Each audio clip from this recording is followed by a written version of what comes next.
My self Shanti. Friends चलिए आज हम चैप्टर 3 का जो बच गया था उसको कंप्लीट करते हैं। हमारा चैप्टर 3 था परमाणु एवं अणु।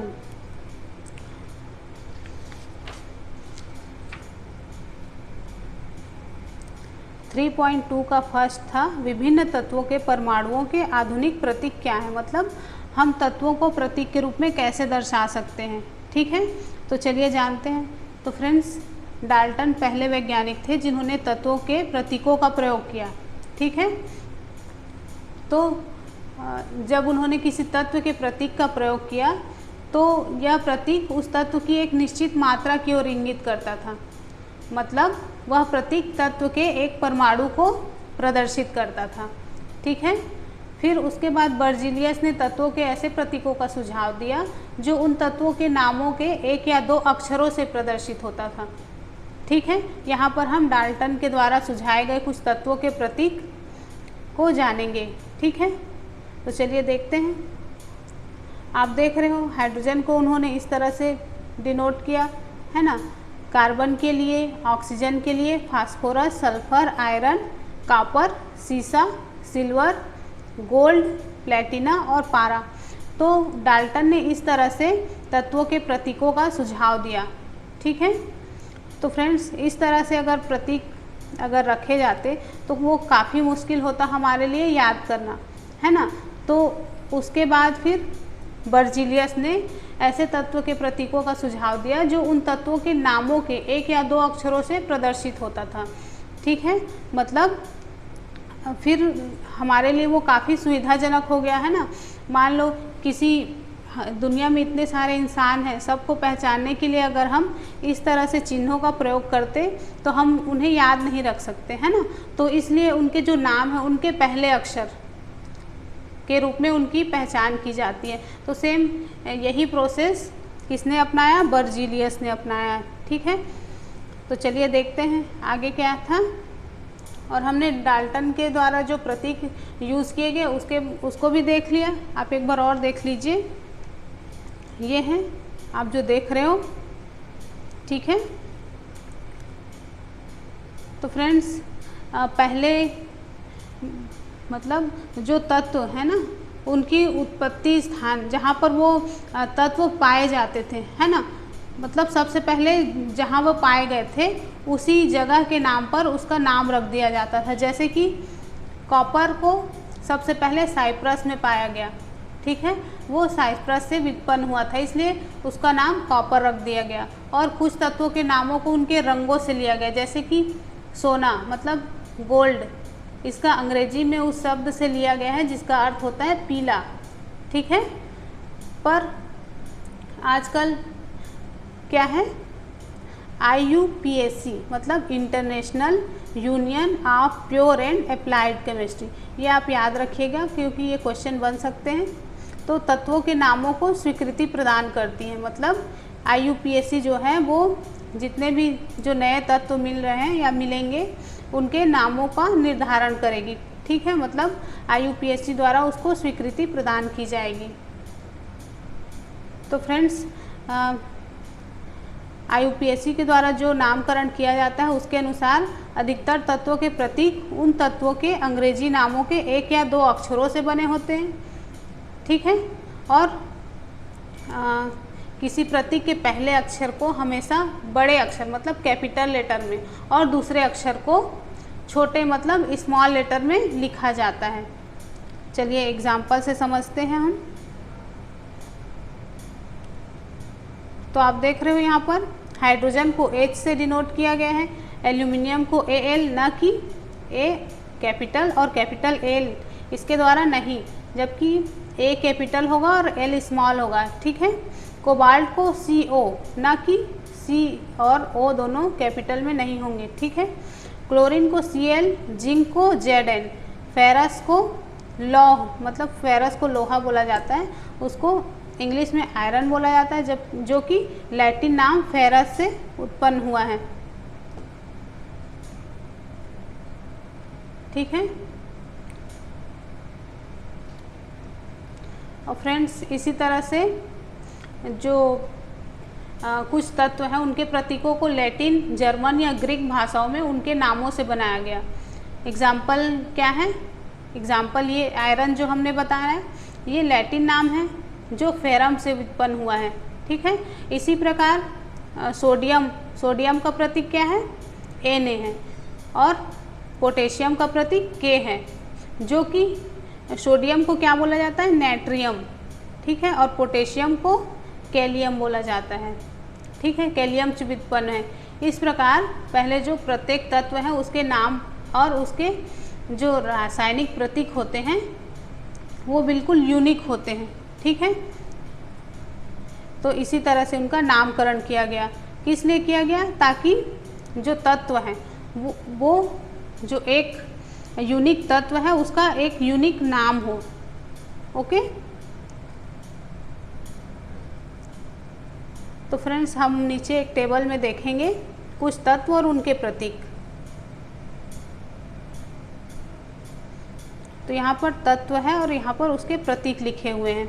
तो चलिए देखते हैं। आर्गन को Ar लिखा जाता है, बेरियम को Ba, बोरॉन को B, ब्रोमीन को Br, कैल्शियम को Ca, कार्बन को C, कॉपर को Cu, fluorine F, gold Au, ठीक है। हाइड्रोजन को H, आयोडीन को I, सीसा को Pb मतलब लेड भी बोला जाता है सीसा को, मैग्नीशियम को Mg, नियॉन को Ne, नाइट्रोजन को N।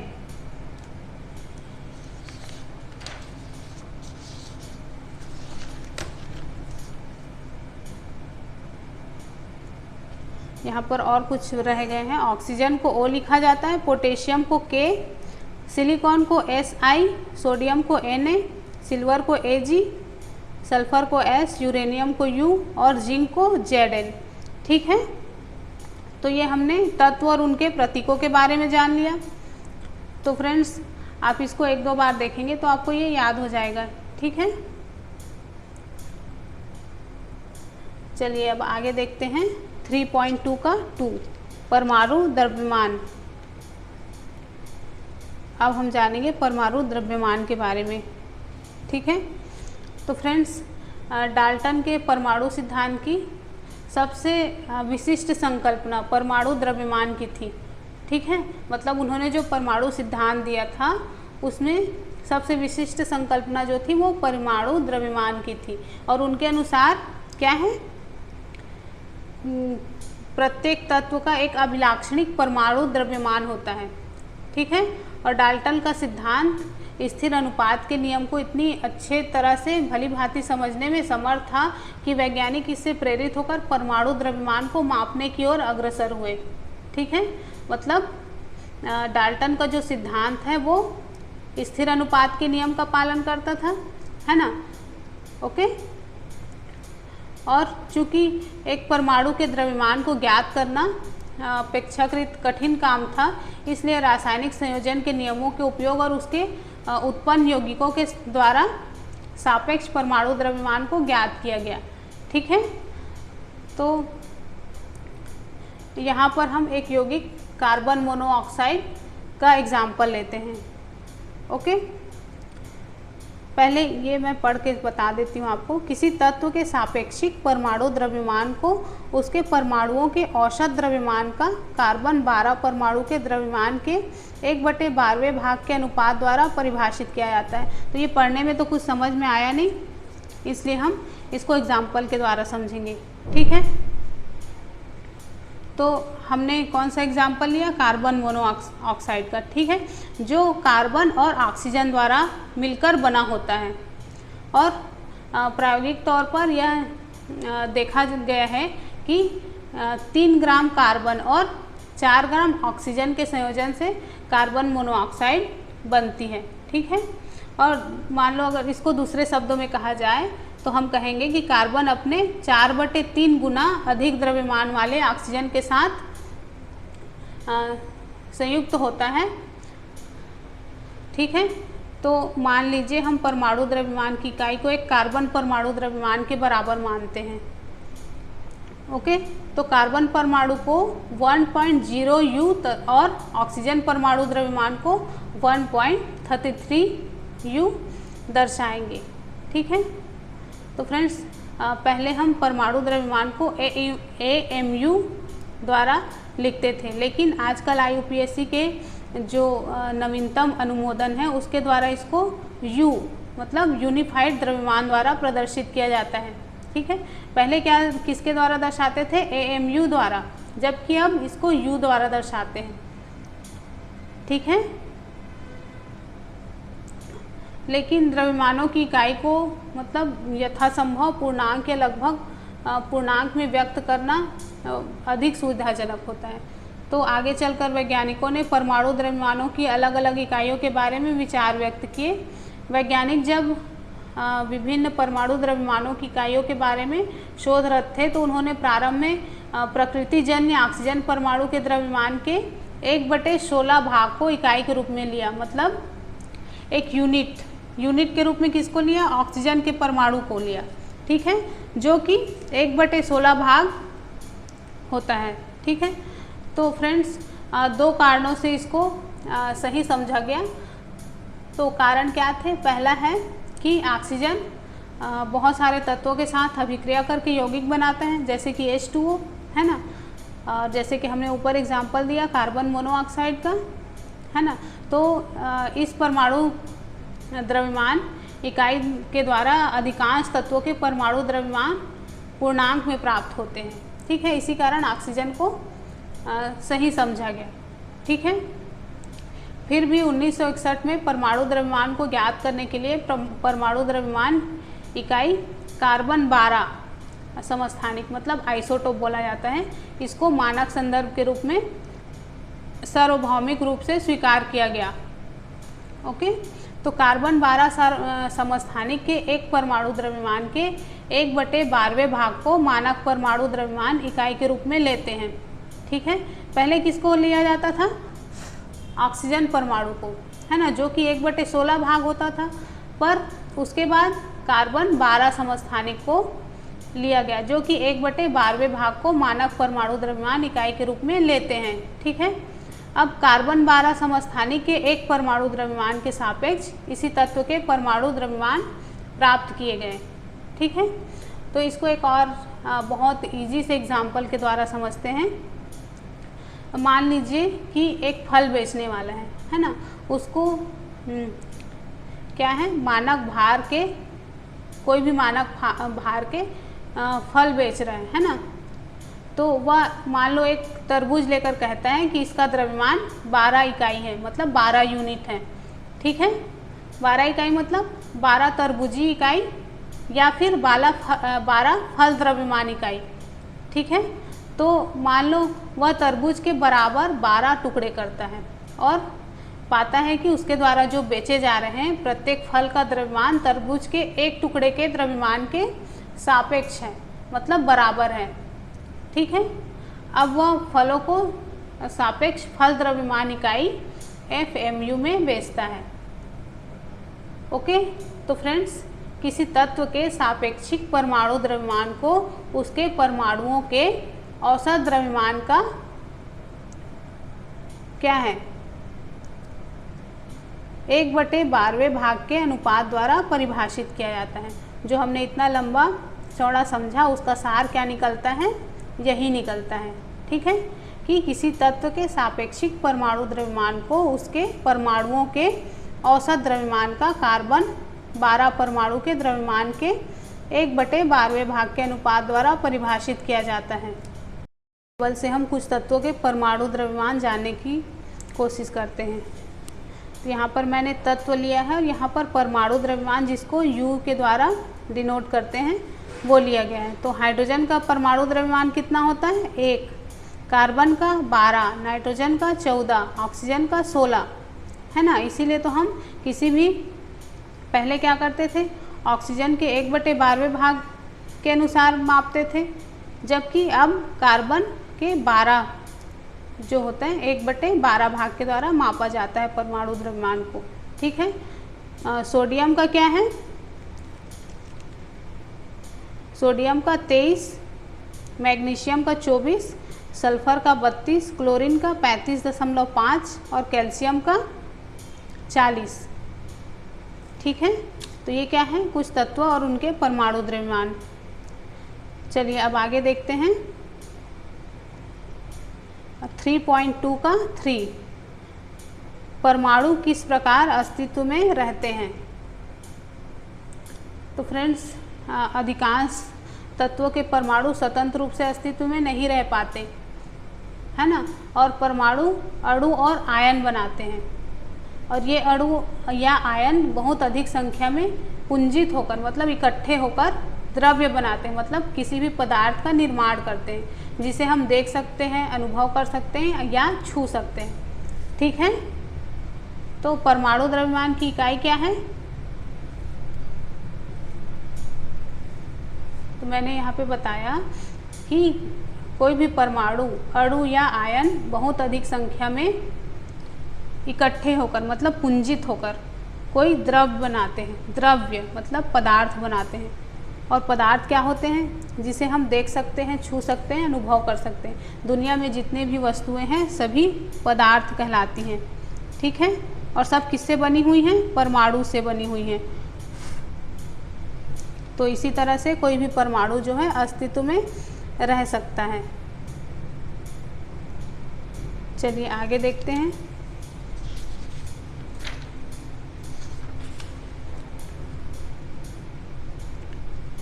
थ्री 3.3 अणु क्या है। अब हम अणु के बारे में जानेंगे। तो फ्रेंड्स साधारणतः अणु ऐसे 2 या 2 से अधिक परमाणुओं का समूह होता है जो आपस में रासायनिक बंध द्वारा जुड़े होते हैं या वे परस्पर आकर्षण बल के द्वारा कसकर जुड़े होते हैं। ठीक है,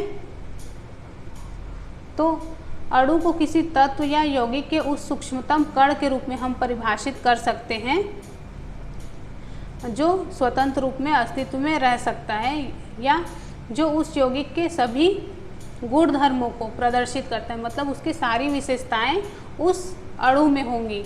ठीक है, एक ही तत्व के परमाणु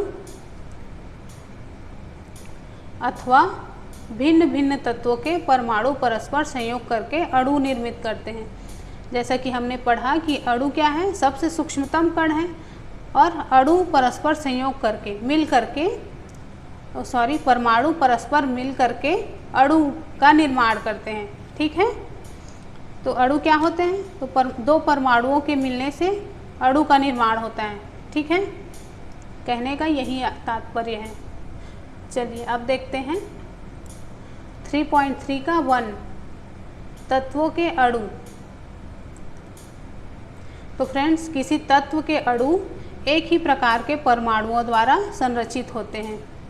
ठीक है, मतलब किसी भी तत्व के अणु एक ही प्रकार के परमाणुओं द्वारा बने होंगे, जैसे कि आर्गन, हीलियम, और जैसे अनेक तत्वों के अणु उसी तत्व के केवल एक परमाणु द्वारा निर्मित होते हैं, लेकिन अधिकांश अधातुओं में ऐसा नहीं होता। ठीक है, एग्जाम्पल क्या है, ऑक्सीजन। तो ऑक्सीजन अणु 2 ऑक्सीजन परमाणुओं से बनता है, इसलिए इसको द्विपरमाणुक अणु कहते हैं, इसलिए इसको O2 लिखा जाता है ना। ठीक है, यदि सामान्यतः 2 के स्थान पर 3 ऑक्सीजन परमाणु परस्पर संयुक्त होते हैं या संयोग करते हैं तो उसे हम ओजोन कहते हैं, है ना। ओजोन का सूत्र क्या होता है, O3 होता है। तो यहाँ पर इसका मतलब क्या हुआ कि ओजोन में ऑक्सीजन के 3 परमाणु होंगे। ठीक है और किसी अणु की संरचना में प्रयुक्त होने वाले परमाणुओं की संख्या को उस अणु की परमाणुकता कहते हैं। क्या कहते हैं, परमाणुकता। मतलब किसी अणु की संरचना में, है ना, किसी अणु के निर्माण होने में जितने भी परमाणु नियुक्त मतलब प्रयुक्त होते हैं, जितने भी परमाणुओं की आवश्यकता होती है उसी की संख्या को उस अणु की परमाणुकता कह देंगे। ठीक है, तो फ्रेंड्स धातु अणुओं और कुछ अन्य तत्वों के अणुओं जैसे कि कार्बन के अणुओं की सरल संरचना नहीं होती, किंतु इनके अणुओं में असीमित परमाणु परस्पर बंधे होते हैं। चलिए हम कुछ तत्वों की परमाणुकता को देखेंगे नीचे टेबल में।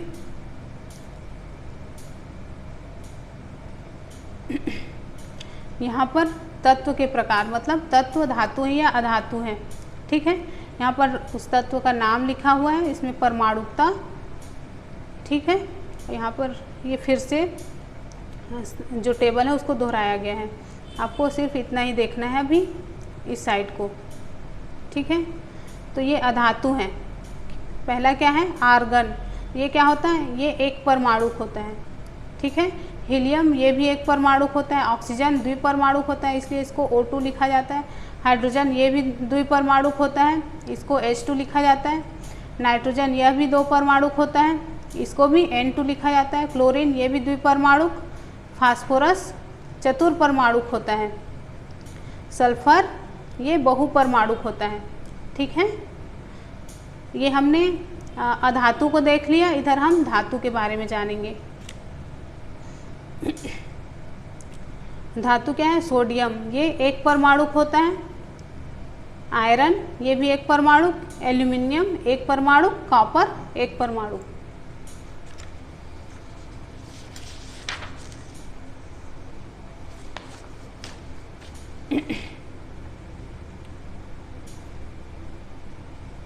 चलिए अब आगे देखते हैं 3.3 का 2 यौगिकों के अणु।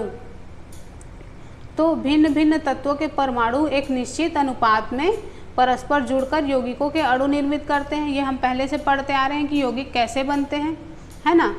तो अलग अलग तत्वों के परमाणु एक निश्चित अनुपात में परस्पर जुड़कर यौगिकों के अणु बनाते हैं। जैसे कि H2O में हाइड्रोजन और ऑक्सीजन के अणु होते हैं। हाइड्रोजन क्या है, एक तत्व है। ऑक्सीजन क्या है, ये भी एक तत्व है। और दोनों एक निश्चित अनुपात में, कितने अनुपात में, उनका अनुपात क्या होता है आप कमेंट करके बताइएगा। हाइड्रोजन में जल में हाइड्रोजन और ऑक्सीजन का अनुपात कितना होता है मैं पिछले क्लास में बता चुकी हूँ, ठीक है, पर आपको कमेंट करके बताना है। तो ये परस्पर जुड़कर यौगिक के रूप में अणु निर्मित करते हैं, मतलब जल के अणु का निर्माण होता है हाइड्रोजन और ऑक्सीजन के मिलने से, ठीक है। तो चलिए इसके भी कुछ एग्जाम्पल देख लेते हैं कुछ यौगिकों के। यौगिक क्या है, जल, तो ये किससे बना होता है, हाइड्रोजन और ऑक्सीजन, और इसका अनुपात कितना है 1:8, मैंने यहीं पर बता दिया, है ना। अमोनिया में नाइट्रोजन और हाइड्रोजन, इसका अनुपात कितना होता है 14:3। कार्बन डाइऑक्साइड, तो इसमें कार्बन और ऑक्सीजन का अनुपात 3:8, ठीक है। चलिए आगे देखते हैं।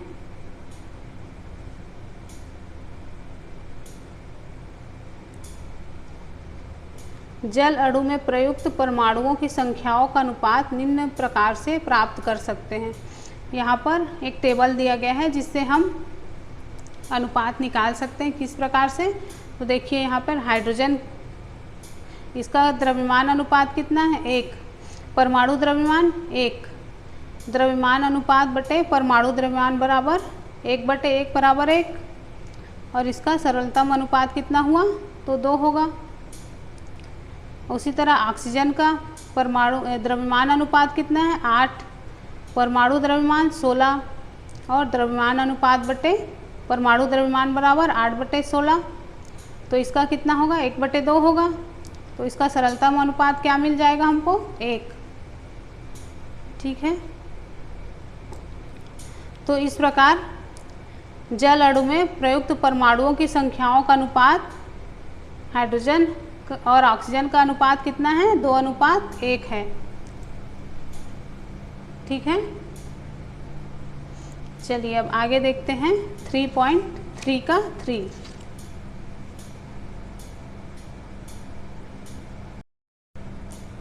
आयन क्या होता है, तो आयन आवेशित कण होते हैं तथा इन पर ऋण अथवा धन आवेश होता है।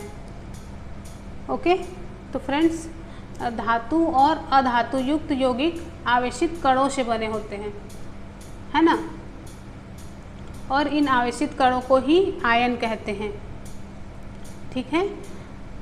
तो यहाँ पर क्या कहा गया है, आयन आवेशित कण होते हैं और इन पर ऋण या धन आवेश होता है, ठीक है। ऋण आवेशित कण को ऋण आयन मतलब एन आयन कहा जाता है, और धन आवेशित कण को केटायन कहा जाता है।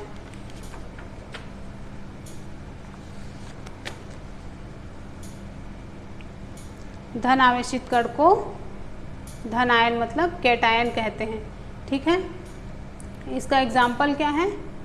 तो एग्जाम्पल है NaCl मतलब सोडियम क्लोराइड। तो सोडियम क्लोराइड किससे बना होता है? सोडियम और क्लोरीन आयन से बना होता है। तो सोडियम क्या होता है? इसमें धन आयन है ना, मतलब इसमें धनात्मक सोडियम आयन होता है और ऋणात्मक क्लोराइड आयन होता है। ठीक है, और इसके संघटक कण के रूप में विद्यमान होते हैं। ठीक है, आयन एक आवेशित परमाणु या परमाणुओं का ऐसा समूह होता है जिस पर नेट आवेश विद्यमान होता है। ठीक है, और परमाणुओं के समूह जिन पर नेट आवेश विद्यमान होता है उसे बहुपरमाणुक आयन कहते हैं। ओके, एक बार फिर से सुनिए। आयन एक आवेशित परमाणु या परमाणुओं का ऐसा समूह होता है जिस पर नेट आवेश विद्यमान होता है। परमाणुओं के समूह जिन पर नेट आवेश विद्यमान हो उसे बहुपरमाणुक आयन कहते हैं। ठीक है, तो फ्रेंड्स हम आयनों के निर्माण के बारे में चैप्टर 4 में और डिटेल से जानेंगे। यहाँ पर हम कुछ आयनिक यौगिक देख लेते हैं।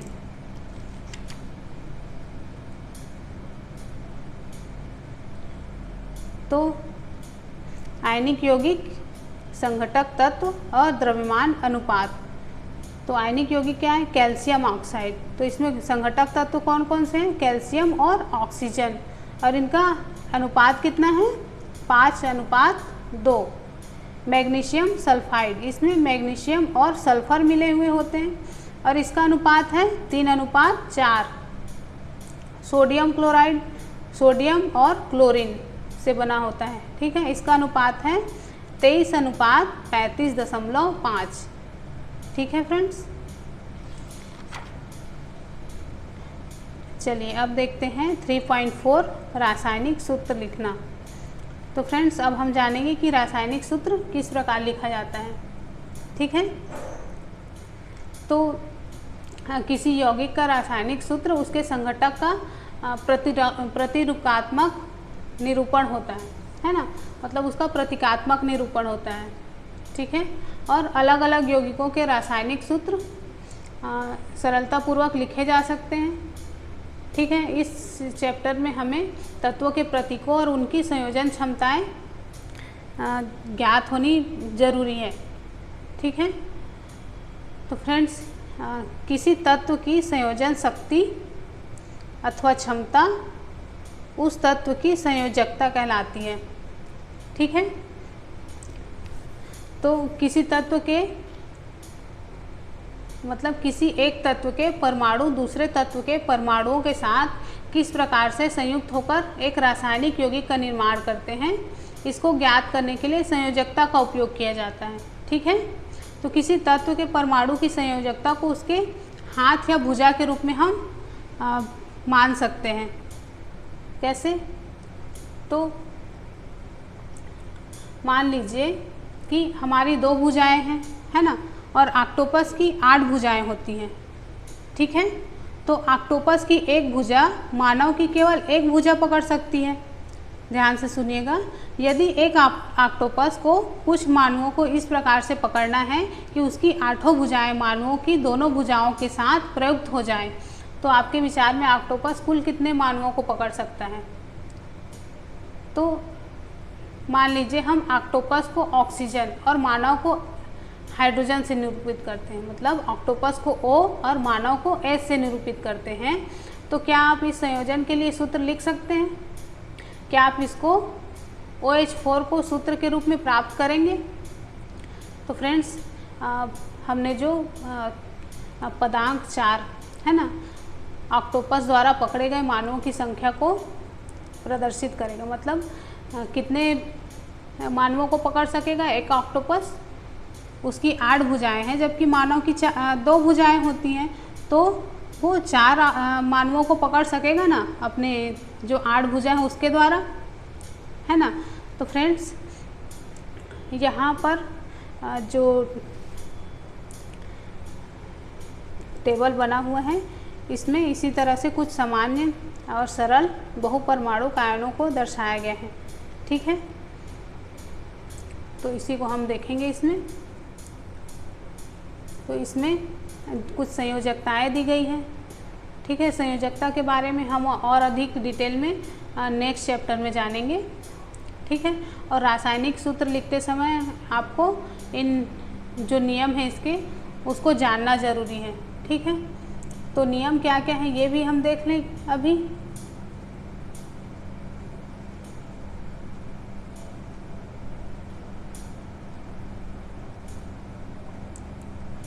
तो पहले हम इसको नहीं, पहले हम नियम जान लेते हैं, उसके बाद फिर जो ये चार्ट है उसको देखेंगे। ठीक है, तो संयोजकता जानने का पहला नियम क्या है? तो पहला नियम है, इसका फर्स्ट पॉइंट है, आयन की संयोजकता या आवेश संतुलित होना चाहिए। ठीक है, दूसरा है, जब एक यौगिक किसी धातु और अधातु से संयोग से निर्मित होता है तो धातु के नाम या उसके प्रतीक को रासायनिक सूत्र में पहले लिखते हैं। एग्जाम्पल के रूप में हम calcium oxide, sodium chloride, iron sulphide या कॉपर ऑक्साइड। तो इसमें कैल्शियम ऑक्साइड को हम यहाँ पर देख लेते हैं। ठीक है, तब समझ में आएगा। कैल्शियम ऑक्साइड को CaO के द्वारा डिनोट किया जाता है, सोडियम क्लोराइड को NaCl, आयरन सल्फाइड को FeS, कॉपर ऑक्साइड को CuO। ठीक है, यहाँ पर ऑक्सीजन, क्लोरीन, सल्फर ये सब अधातुएं हैं और इन्हें हम दाईं तरफ लिखते हैं, जबकि कैल्शियम, सोडियम, आयरन और कॉपर धातुएं हैं और इन्हें हम बाईं तरफ लिखेंगे। ठीक है, बाईं मतलब लेफ्ट साइड। ठीक है, अब नेक्स्ट है, जो बहुपरमाणुक आयन होते हैं उनके द्वारा निर्मित यौगिकों में आयन को पहले कोष्ठक में रखते हैं, उसके बाद अनुपात को दर्शाने वाली संख्या को लिखते हैं। यदि बहुपरमाणुक आयन की संख्या 1 हो तो कोष्ठक की ज़रूरत नहीं होती। एग्जाम्पल के लिए NaOH। ठीक है, तो फ्रेंड्स हम यहाँ पर ये सारणी देख लेते हैं। यहाँ पर संयोजकता दी गई है, फिर आयन का नाम, संकेत, अधात्विक तत्व। ठीक है, तो यहाँ पर है सोडियम, तो इसका संकेत है Na और अधात्विक तत्व क्या है? हाइड्रोजन, इसका संकेत है हाइड्रोजन आयन। ठीक है, इसका बहुपरमाणुक आयन क्या है? अमोनियम, तो NH4। ठीक है, पोटेशियम का K, हाइड्राइड का H जो कि निगेटिव में लिखा जाता है, और हाइड्रोक्साइड को OH के द्वारा डिनोट करते हैं, जो ये भी निगेटिव में होता है, मतलब ऋणात्मक होता है। सिल्वर Ag और ये पॉजिटिव है। क्लोराइड आयन, तो ये Cl निगेटिव मतलब ऋणात्मक। Nitrate NO3, copper Cu, bromide Br, hydrogen carbonate मतलब HCO3। अब दो संयोजकता वाले को देख लेते हैं। तो magnesium Mg2 oxide O2 carbonate CO3। तो यहाँ पर दो ऋण आवेश हैं। ठीक है, calcium Ca2 sulphide H2, sulphide SO3 दो ऋण आवेश, zinc Zn2 sulphate SO4, iron Fe2 और कॉपर Cu।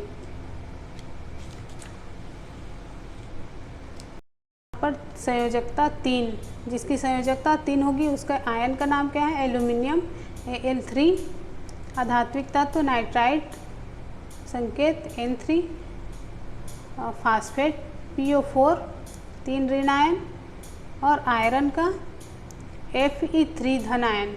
ठीक है, तो इस तरह से हमने यहाँ पर कुछ